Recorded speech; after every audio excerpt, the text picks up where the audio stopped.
తన సహోదరుడైన మోషే మీద వచ్చిన వ్యతిరేకమైన ఒక ఆలోచన, ఇది దేవుని నుంచి వచ్చిందా అపవాది నుంచి వచ్చిందా అనేటటువంటి దేవుని సన్నిధిలో కొంత సమయం వెచ్చించి తెలుసుకోలేకపోయినందుకే ఆమెను ఒక భయంకరమైనటువంటి వ్యాధికి గురి చేస్తున్నాడు. ఈమె నార్మల్ పర్సన్ కాదు, దేవుని సన్నిధిలో నిలవగలిగినటువంటి ఆ భాగ్యము కలిగినటువంటి స్త్రీ. అహరోను కూడా అదే భాగ్యమును కలిగి ఉన్నాడు.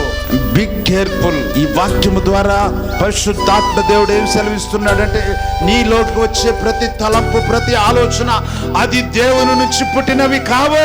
యెరోబాములో వచ్చిన ఆలోచనలు అవి దైవ సంబంధమైన ఆలోచనలు కావు. అవి ఒకవేళ ఈ రాత్రి ఎందుకు దేవుడు నీతో మాట్లాడుతున్నాడో, మనతో మాట్లాడుతున్నాడో, ఈ రాత్రి నీవు ఎలాంటి ఆలోచనలు, ఎలాంటి తలంపులు కలిగి ఉన్నావో ఒక 2-3 దినములు నువ్వు వెచ్చించు దేవుని సన్నిధిలో.